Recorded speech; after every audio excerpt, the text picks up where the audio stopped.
It's Ozzy Osbourne right here on your classic metal show from the No More Tears release, featuring Zakk Wylde on lead guitar. I can't believe that that album is 30 years old. We're old. We've gotten old fast. Dude, I remember that album coming out, and you know, it had a lot of MTV play when MTV was still doing videos. Sure. And that was the whole retirement tour, the No More Tears tour. And Ozzy did a signing at after the show and this was back when the Richfield Coliseum was still standing, because that's where he played his show. And then he went to a Camelot Music up in can't remember the name of which mall it was, but it was up on the north part of I-271. Is that Chapel Hill? No. It was up near Mentor. Okay. So it's just Mentor Mall. It could have been. It might have been. But my brother-in-law, who was working at Camelot Music at the time, he was quote unquote working security. Okay. And Ozzy was doing a meet and greet and CD signing for Camelot Music after the show. And I went to that thing. Nice. So it was just like, but I'm thinking back, it was just like, man, that seemed like what, 10 years ago? Yeah, it was 30 fucking years ago. Dude, what's crazy is that album is when I met Zakk Wylde for the first time. I met him at the bar at the Omni. He was hanging out at the bar at the Omni. Nice. And I saw him there, and I broke every rule of the club by going up and talking to him. And I just went up to him. I know, because there was kind of a rule that you didn't mess with the rock stars in the Omni. Because the rock guys like to hang out there.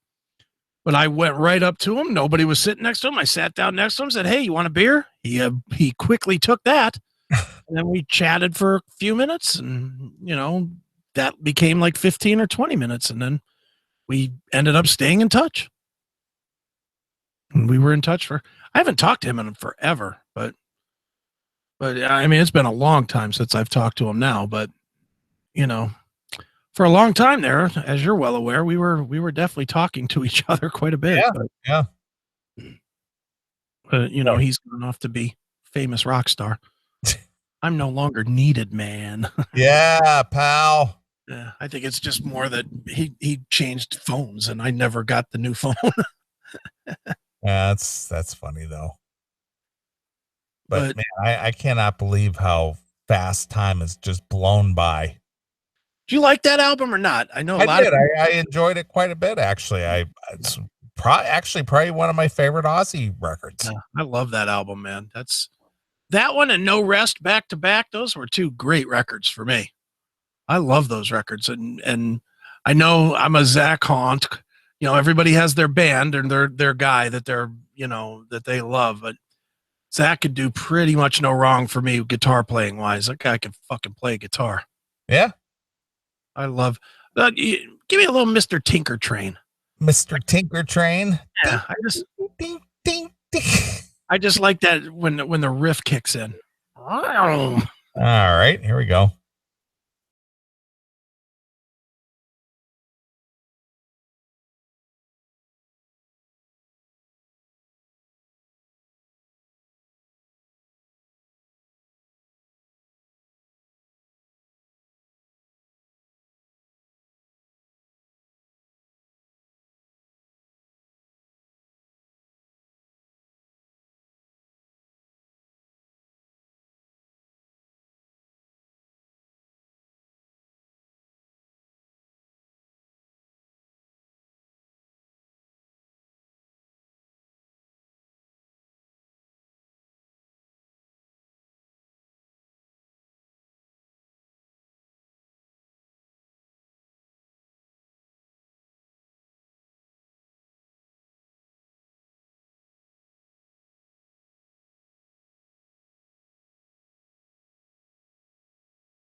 The only criticism I have for Zakk is that he made that he overplays that whole squeal, the pinch harmonic thing. Yeah, yeah, he does it. But if you listen, you know what's funny though? If you listen to the album that he did without it, the whatever the Black Vatican record is, it's the Black Label Society album, something of the Black Catacombs of the Black Vatican. If you listen to that, he purposely went out of his way to do a full album without any pinch harmonics in it at all. Worst album of his career. Yeah, well, it needs to be. I don't have a problem with he doing it. It's just that you can't do it too much. Yeah, he does. I mean, he does it every song. It became his signature. Yeah, and I get that. That's what kind of separates him or makes him identifiable. But when you do it too much, yeah, it just becomes repetitious. It does. For some. For me, I love it. I don't care. I love it. I mean, guitar player I recognize Zakk Wylde's playing because of that. Sure. But when you do it every other riff, then it's just like, well, you're just kind of repeating yourself too much. And he does. And he definitely does. I'm not even going to argue that point. I don't know. There's something about the sound that he makes is just so. I agree. I mean, that's what sets him apart as a guitarist. I mean, you can identify an Eddie Van Halen, you can identify a George Lynch, you can identify a Zakk Wylde. That's their identifier. And I get that, but you can't do it too many times because then it's just like, oh well, yeah, we just expect you to do that. Right. And my goodness, our chat room is crazy sometimes. Zakk is good, but watch Joe Bonamassa hands him his booty on stage on YouBoob. YouBoob? YouBoob. What is that? YouTube. Oh, okay. Get out of here. Joe Bonamassa, not even the same category of a guitar player, for one thing. I've seen Joe Bonamassa play. He's good, but he's not. He's a touch overrated as far as I'm concerned. He's a good blues player, but there's a million of those. Well, here's the thing I need to know if you have any answers, and I don't expect you to have an answer. All right. But there's been rumor, and I've heard this from a few people, not one or two. I've actually heard this from a few people that Zakk, if you look back, way back in the the 80s into the early 90s, Zakk, had the pretty boy guitar image. Yeah. Then he went into the whole biker image thing with the beard and the Chris Aiken look. Yeah, he beefed up. And the thing is that I have heard from several people that Zakk lacks personal hygiene since he's become this whole biker guy. It's like, right. Well, basically he smells. Well, I don't have personal knowledge on there. I mean, I've obviously hung out with him a bunch of times. I didn't sniff him up or down. I'll put it that way. I never noticed anything when I was hanging out with him. Again, never was like going, hey, come on over here. Let me smell the crack of your ass here, buddy.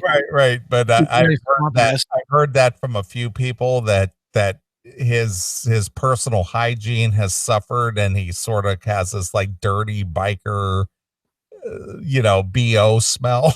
Well, he looks the part. I know. He definitely looks the part. Would it shock me? No.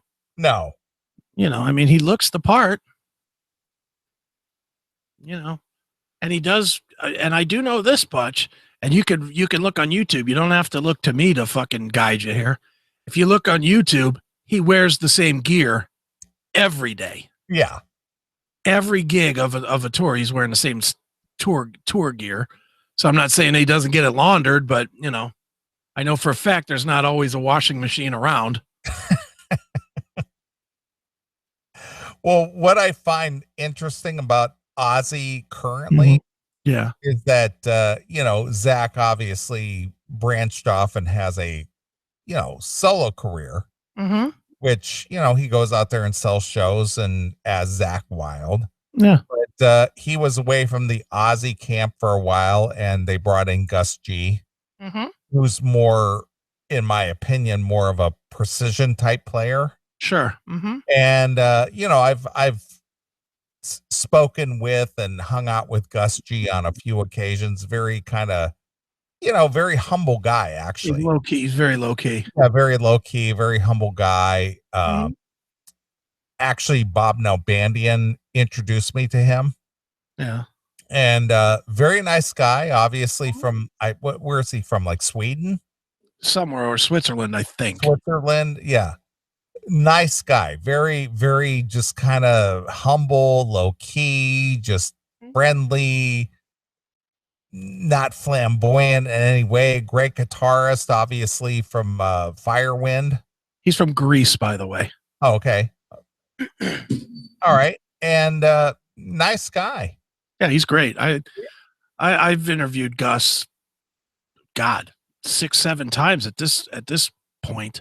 And so Zakk was away from the Ozzy camp for a while, and then now he is currently back in the Ozzy camp, correct? I don't know how that's working now because he didn't play on that new album. They had that guy from California Breed from with Glenn Hughes play guitar. Okay. On that album, but I don't think that guy is like the guitar player in Ozzy's band. He just sort of did the session work, right? Yeah. I don't know what's going on with Ozzy. I mean, dude, let's be honest. There might never be another Ozzy show between COVID and the fact that Ozzy's all fucked up now with his Parkinson's or whatever. There may never be another Ozzy show. Who knows? There might not even be an Ozzy Osbourne band anymore. True. But if Ozzy were to play today, I think it would be Zakk, but I'm not positive. Right? Because I think he sort of rejoined ranks with Ozzy prior to any COVID or physical ailments that Ozzy may be having. Yeah, it's definitely not Gus. I do know that. And I do know that. That's why I was kind of bringing this up. That Zakk is back in the Ozzy camp. Should Ozzy ever have the opportunity or can tour again? Okay. Yeah. It's just kind of weird. It's just kind of weird that he just sort of, floats in and out of that situation there. He took over the seat as Randy as Randy Rhoads in with Ozzy. He's always welcome. I don't think Zakk and Ozzy have ever had like a falling out. I think even when he left, I think he just left because he was doing too much music, and Ozzy started feeling like the Ozzy music was sounding like Black Label Society. And it was. That Black Rain. Was it Black Rain? Yeah, Black Rain, or the one after it with I Don't Want to Stop on it, Scream. Yeah, it just, I wasn't a fan of those records at all. Yeah. Because it just sounded like a Zakk Wylde record with Ozzy singing. That did. It did. It was just getting too repetitious. No, I agree. Although there were some decent songs on there. Like I'm not saying it was horrible. I'm just saying it just sounded too repetitious. Yeah. I like that song Raising Hell. Give me a little Raising Hell. Do you know that song? No, I could pull it up here. I'm raising hell. Or Facing Hell, because I'm facing hell. All right. Give me a little of that. Let me pull it up here real quick. All right. Ozzy. It was on, I don't remember which one. The name of the song is Facing Hell. I got it. Here okay. We go.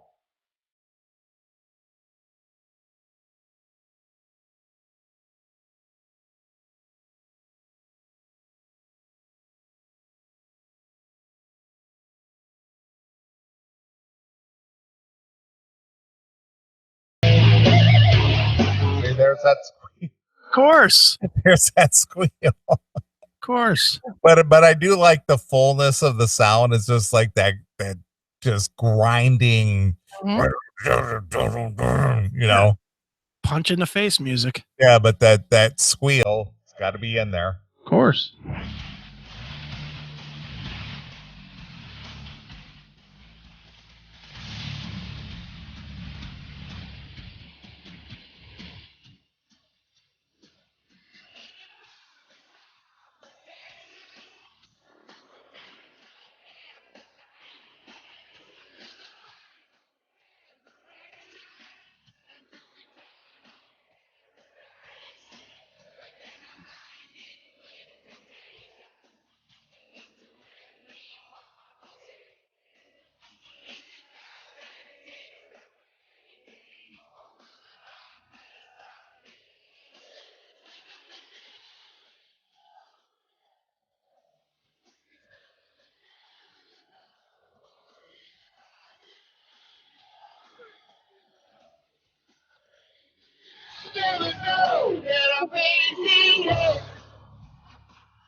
I like that. I think that's one of the better songs he's done in the last, since 91. Yeah, well, it kind of has that kind of crazy train vibe. Yeah, of course. Yeah, it's a throwback song. I agree, and I like it. Yeah. One more, since we're just pulling them up at random. Give me "I Don't Want to Stop," which was easy as fuck, but I love this song.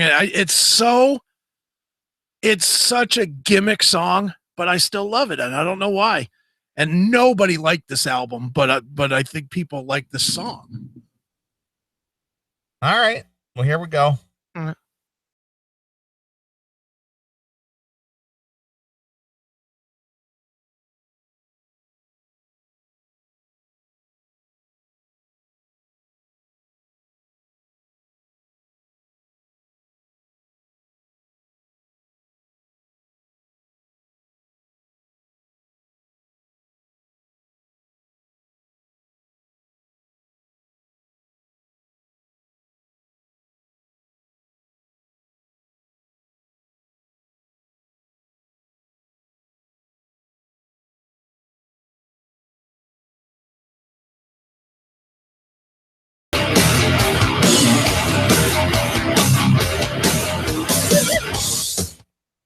Squeal.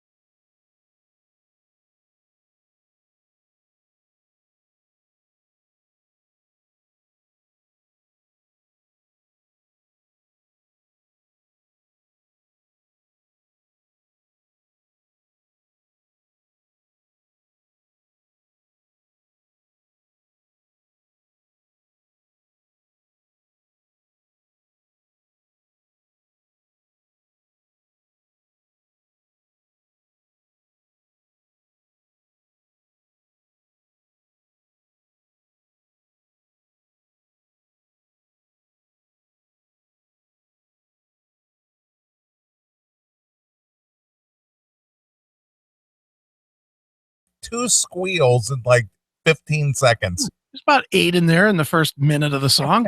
Yeah. Okay. That's my point. It's just like, I get the trademark, but man, that's a lot of squeals. You know who it is?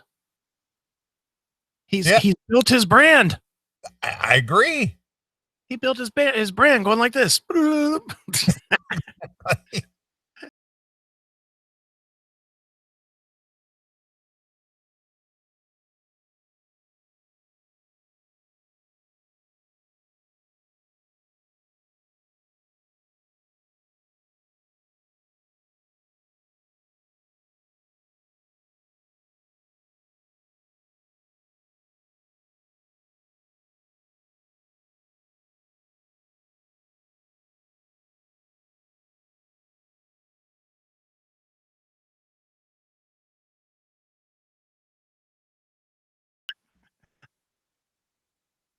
So funny. Yep.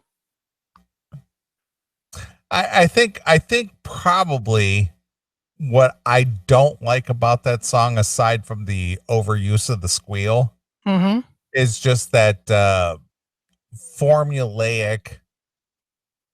What do you want to call Ozzy just kind of barking out the lyrics to this kind of like do do do do do do do. Oh, yeah, he stopped being creative long ago. Yeah. Really, he stopped being creative after No More Tears, I guess. Yeah, well, yeah, I would agree with that.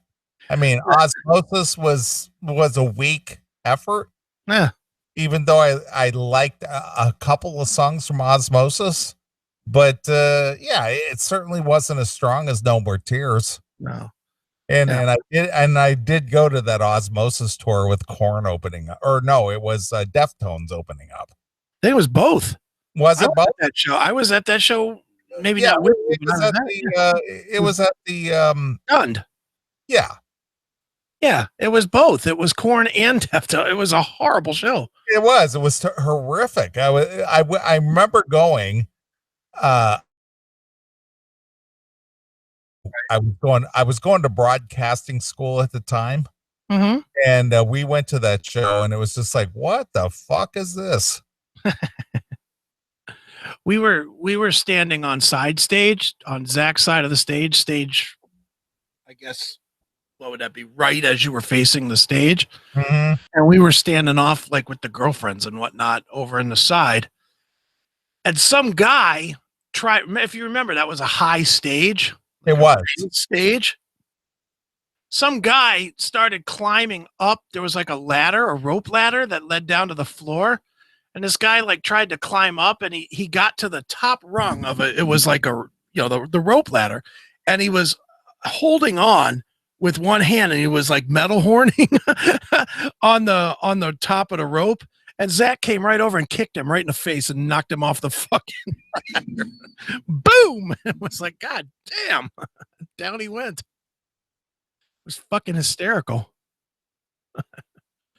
Yeah, that was probably the worst Ozzy show I think I've ever seen.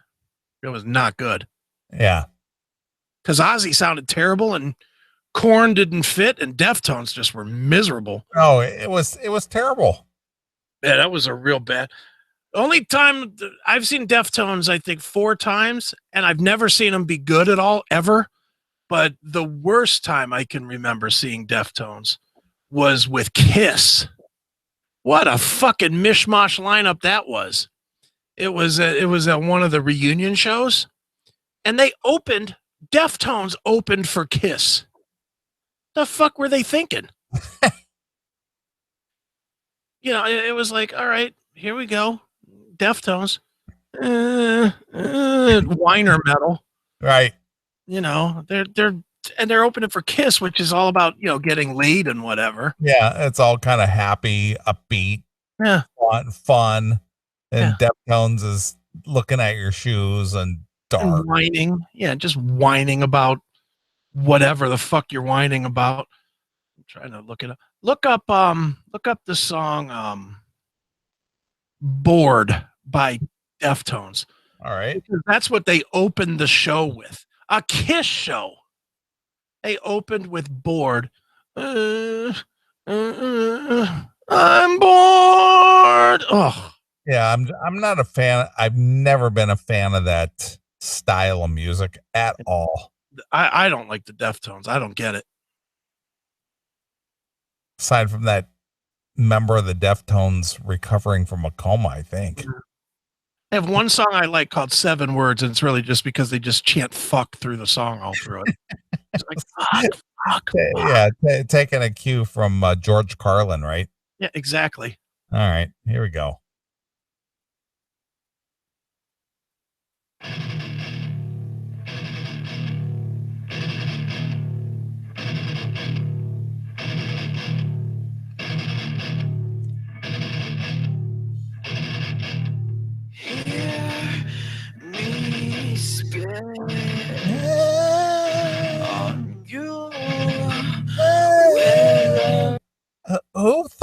Whoever thought this was good?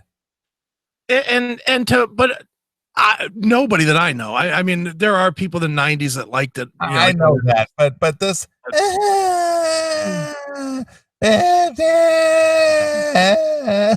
Who thought this would be an adequate opener for the fucking Kiss reunion tour? Mm.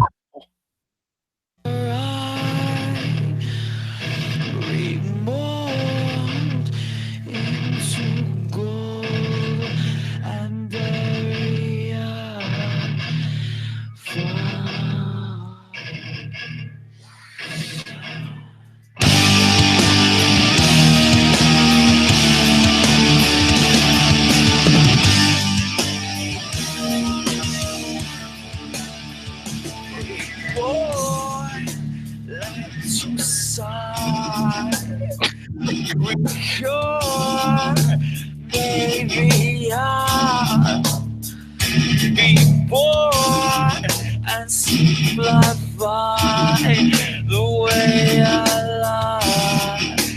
Get bored, I get bored.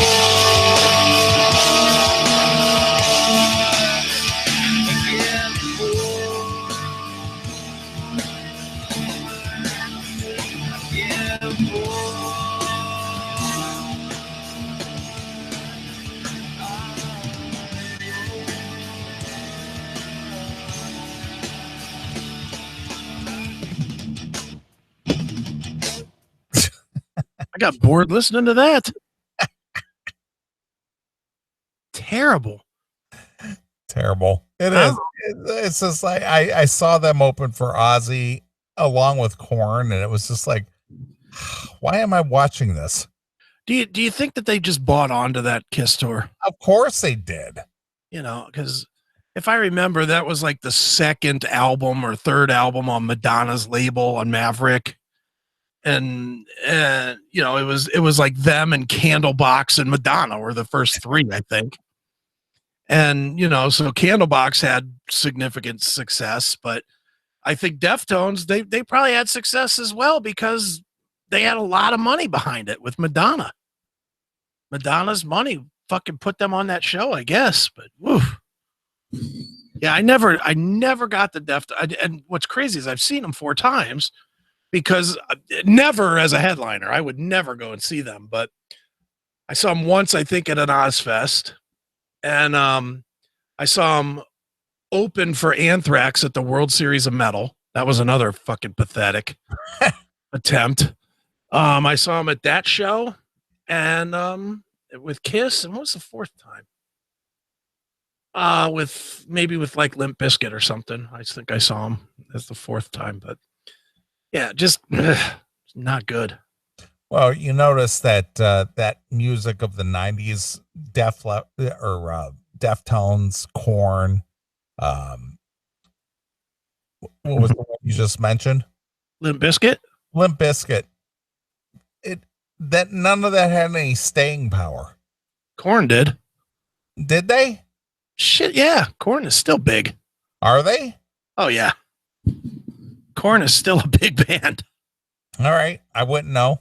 Yeah, Korn is still putting out albums and they still sell well and they still sell, 8,000-10,000 seats a night.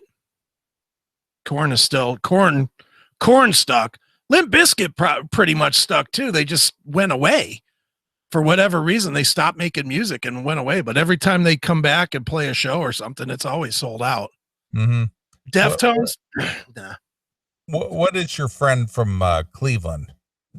They sound like Korn. That sounds like Korn? Yeah. You interviewed one of the guys recently. That sounds like Korn. Yeah. I don't know. Cleveland band. I'm trying to think of who that would be. I don't know. Anyway, what about them? Well, I'm just trying to think of the band that you had the lead singer on the show recently. Not here, but you recently interviewed the lead singer of one of the bands. Donnie Foose? They didn't sound like Korn. For who?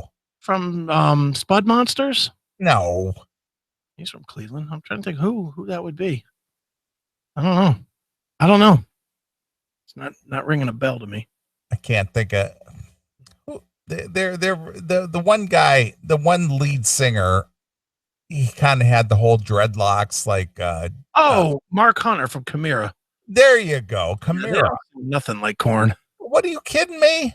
They don't sound nothing like Korn. Are you shitting me, dude? All right, let's play the game. Pull up "Got the Life" by Korn.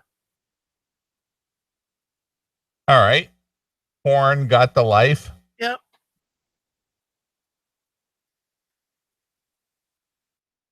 All right. Give me a little of that. All right, here we go.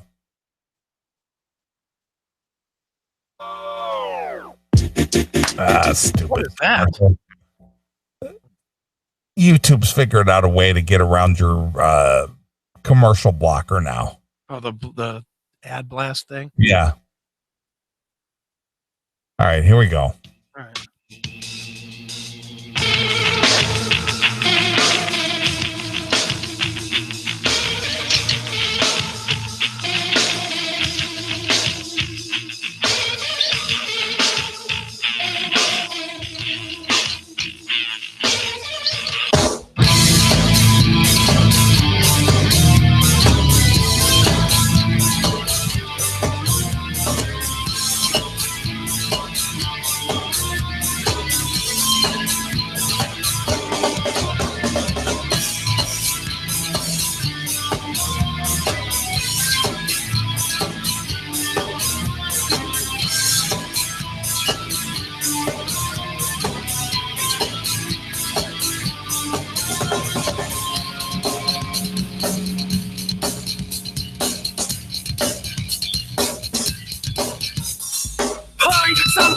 Sometimes some way, something kicked on the floor. Mind something inside I'll never ever find out. So give me something that is the real. I'll never ever find out. Get your pay on. All right, fair enough. That's Korn. Well, what I find funny is in this video. Yeah. They're driving the Ferrari that George Lynch is driving what's the video for Dokken? It's funny that they're driving the same cars. Yeah, it might be the exact same car from some fucking studio. It probably is. Okay, so what else? Played "Dead Inside" by Chimaira. That's from their first album, and that was like one of their bigger hits. If they had hits, they didn't really have hits, but. All right, let's see here. "Dead Inside," you say? Yeah. All right, let's see here. What do we got?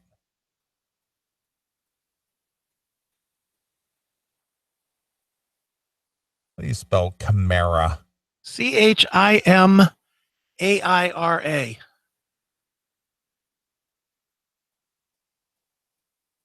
Oh, there we go.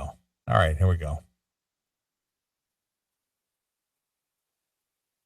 Let's get summer rolling with the best sale of the year. Best rebate. God damn it.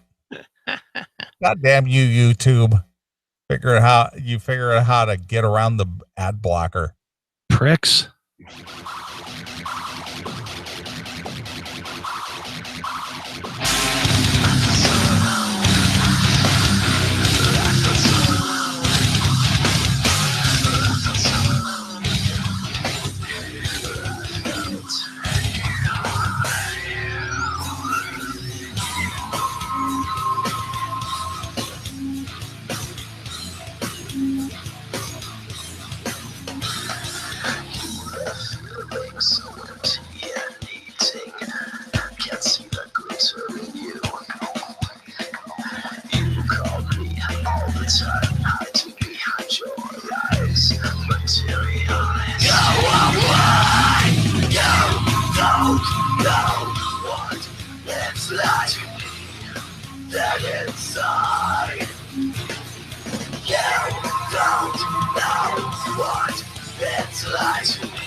I don't think that sounds like Korn. They're way more metal. They're more death metal-y than anything. Oh my God. They got heavier and heavier. I loved it. Yeah. I remember seeing them. I was at some kind of outdoor thing in Cleveland back in like 90, where I want to say it was like 95. Right. 95, 96, somewhere around there. Okay. And Chimaira was playing, the show. Mm-hmm. And I remember the lead. What's the lead singer's name? Mark Hunter. Yeah. He had the whole dreadlock thing going on, or the braid thing. Right. Who the fuck is this guy? Mm-hmm. And I remember just watching maybe 2 songs, and I was just like, okay, I'm done with this. Yeah, that's not your music at all. I was just like, I'm done with this. I'm out of here. Dude, one of the best pranks we ever pulled involved Mark. Matt and I, when we were doing the metal show, we knew those guys real good, the Chimaira guys, especially Mark and the bass player Jim. We knew those guys especially well. So we talked Mark into doing a prank on Jim. And what we did was I recorded separately, like I had interviewed Mark, and I got Mark saying, well, we're going to get rid of Jim because he's fat and he looks terrible on stage and he's not a very good bass player and whatever. So then the gimmick was that I called Jim. I emailed Jim from me, Mr. Tech. I set up a baltimoresun.net, just an email address, so that I could email him from the Baltimore Sun. All right. And I told him that we were doing a story on bass players, and I wanted to see if we could set up an interview with him to talk about his bass playing. And of course, Jim said yes, so he set up a time and everything. And I recorded it up, and I do like a whole interview about, well, what's your technique and what kind of pickups do you, all this bullshit, right? Yeah, striggle pedals and shit. Yeah, exactly. Mm-hmm. So then I get to near the end, and I say, well, what are you doing now that you've been kicked out of Chimaira? And he goes, what do you mean I've been kicked out of Chimaira? And I was like, well, I interviewed Mark, and he said that you were being taken out of the band. And he was like, what are you fucking talking about? And I was like, well, dude, I got the tape right here.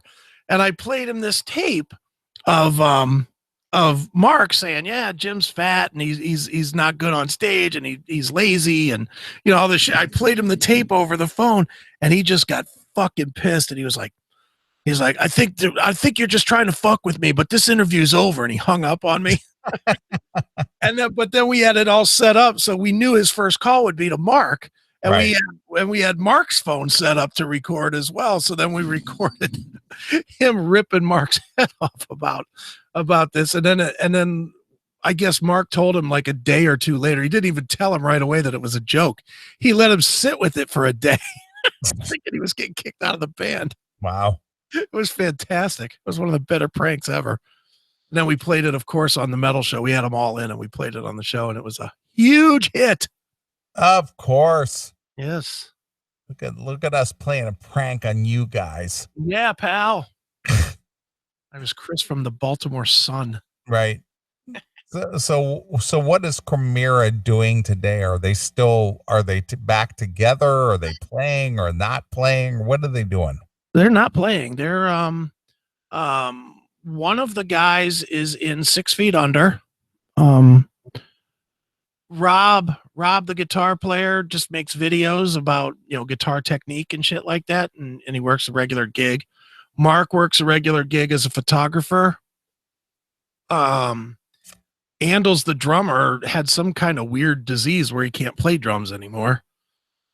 And I'm trying to think. I don't know what Spakuza's doing. I really didn't know him that well. So, but no, there was talk last year about having a reunion and reunion music and stuff. But when Matt and I talked to Rob and Mark about, for Aftershocks or Skull Sessions rather, a couple of months ago, there was no talk of that. So I'm assuming that COVID or whatever ended that. So I don't know. I don't, but as far as I know, they're done. They're all right. And then another band that was in that whole genre that kind of made, a little bit of a splash is obviously Mushroom Head. Yeah. What are they doing? Are they still an entity, or are they playing, or what are they doing? Well, there's one original guy left, and then there's like 14 other guys in the band. All right. I'm not a fan. I mean, to be fair, I was a fan, but I never got along with those guys ever, and they hated me, and I hated them with equal venom. And what was the reason for that? Several reasons, really. All right. So it started with, I wrote a review for a band in Cleveland called Crypt Kicker. Yeah, I those guys. And I said that I thought they were the best metal band in Cleveland at the time. Okay. So I was at a Mushroom Head show, and one of the guys from Mushroom Head came over to me and started getting all shitty with me about it. And I was like, fuck you, dude. Fuck you. Just that simple. I'm going to write what I think. I don't give a fuck what you think. Right. And so then they had a problem with me, and they fucking badmouthed me and whatever. And fair enough. Well, then I ended up on the radio. I ended up on MMS, and we wouldn't play Mushroom Head. Matt stood by me with, I had a problem with those guys. So Matt and I both decided not to fucking play Mushroom Head. All right. So then fast forward a little bit, they put out an album with a friend of mine, personal friend of mine, Chris Poland, not the guy from Megadeth, but the other Chris Poland that owns Eclipse Records. Okay. And at the time, I was sharing an office with Mitch Karszewski, who's a local promoter here in Cleveland. Yeah, right. And Mushroom Head was working sort of with Mitch as their promoter as well. Well, even though Poland took out a second mortgage on his house to pay for the production of their CD, they went ahead and just fucked him over and signed a deal with Universal to re-put out the same album that Poland had just put out, just remix it and add like a bonus track or something to it, and basically told Poland, well, if you don't like it, sue us, but you can fucking, you can deal with Universal's fucking lawyers. They basically told him to go fuck himself. All right. So, since I just happened to be in the same office, somehow, some way, the contract that they violated got into my hands, and I published it in Music's Bottom Line, every single page of it. And to which then I got a phone call immediately from their lawyer telling me that I was going to be sued if I didn't gather up and destroy all 10,000 copies of Music's Bottom Line for, posting that contract that I didn't legally have the right to which I told their lawyer, if you were going to sue me, you would, but go ahead, because I really don't own anything. So have at it, pal. You can sue me for my debt. That's all there is to get. So needless to say, we had a lot of bad blood. And what was funny was when Universal first re-released the Double X album, which was the album that Poland had done, it got picked up, because it was acted as a new band for Universal. So, and this is a little radio inside talk, but some of you will know what I'm talking about. When bands get shopped, they get what are known as a radio ad, where a station will add the song to their playlist and say, well, we're going to play it 8 times a fucking day or whatever it would be, or 8 times a week or whatever. Well, in Cleveland, the only station that would not play it was us. Because 92, it was 90, I think it was 92 or MMS, I forget where we were at the time. I think 92. We just wouldn't play it. We were asked to play it. Kim Monroe, the promotion, or what would her title have been? The PD, program director. Mm-hmm. She asked us to play it. I said no. I said, we will not play it. I have a problem with this fucking band. I'm not going to play their fucking music. absolutely won't do it. And we had creative control over the show. That was in our contract. So I was like, I'm not playing that fucking music. Fuck them. So we were the only station in the country that had a metal specialty show that wouldn't play them. And it was the fucking, the hometown station, which really drove those guys crazy. They had all their fans calling, you guys are dicks not playing Mushroomhead. You're not supporting Cleveland. Fuck you. It's like, yep, fuck me is right. Fuck you. Haven't forgotten what cunt you were to my friend. And so I held my ground, and I've not, for a while, I had sort of, I mean, I don't have the war that I mean, for when I was active in the scene, it was definitely war. You know, it was definitely, they were my number one enemy. Now, I don't have much, I don't care. You know, I mean, we had, what's his name? Steve Felton on the show when we did the thing for the art show. Yeah, back in October. Yeah, and he was a member of Mushroomhead during that time. And, you know, we got along fine. We were okay. And, you know, I don't have a problem. The one girl that's in Mushroomhead now, her name's Jackie, and I've known Jackie for years. And, you know, now she's married to the only original member. And, you know, whatever. That's cool, I guess. But yeah, they just put out an album Friday. So they have new music if anybody gives a fuck. All right. So that's it's Mushroomhead in name only. Pretty much. Yeah, I get it. It's one Mushroomhead, a true dickhead. All right.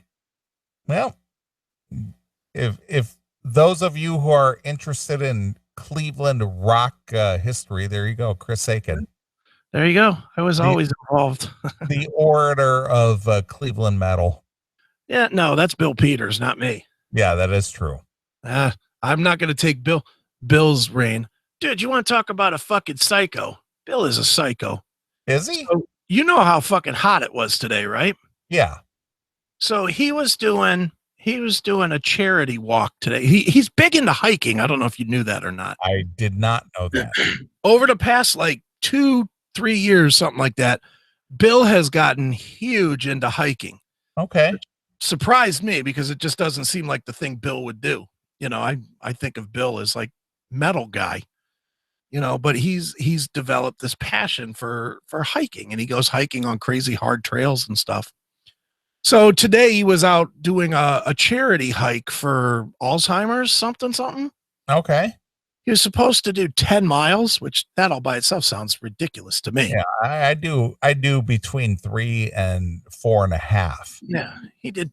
I mean, it's walking, but it's still up mountains and shit. Yeah, it's twice the distance that I do pretty much on a daily basis. He did 18.5 miles. Really? Holy shit. I was like, fuck.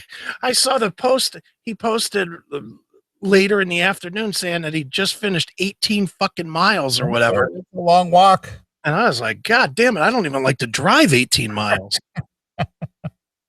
Like, fuck. I honestly, I don't think I would ride a bike 18 miles. Yeah, that's like walking from your house to downtown Cleveland or something. Yeah, fuck that. But good on him. You know, he was supposed to do 10. He did almost double, so he probably made double as what he was expecting to make for a good cause. So good on him, man. But yeah, 18 miles. Jesus fucking Christ. All right. Well, Bill, a staple in Cleveland for Metal on Metal. Yes, sir. Aired every Friday night. And still does. WJCU. Still does. Bill never stops. Nope. Even the pandemic couldn't stop Bill Peters. Yeah, he's a machine when it comes to his metal and his music and his passion for his music. Mm-hmm. All right. Very cool. So there we go. All right. Well, I say we get out of here since we were talking about Cleveland metal. I thought we would, play some Crypt Kicker. All right. Out of here, and I thought we'd play probably their Boss Hitbound single, their World of Ghosts. That's the one. Their big hit. Yeah, their hit. Their big hit. Yeah. But we appreciate everybody who's tuned in and was part of the CMS, the Classic Metal Show, part of the chat room.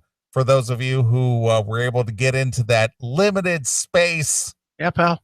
That 50 seat limited space. And it was maxed out for part of the night again. I know, I saw that. It was really maxed out. So we appreciate everybody who's tuned in.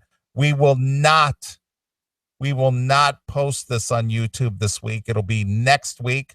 So check out our other media sites for the most current versions of the CMS. Yep. Because YouTube does not get our love anymore. No, they don't. Yeah, fuck them guys. Fuck you, tube. Exactly. All right, we're going to get out of here. We're going to leave you with some Cleveland metal, some Crypt Kicker. All right. And we're going to leave you with some World of Ghosts. So until next Saturday night, this is Neeley along with my very good friend Chris Hagen. We're gone. Bye, kids.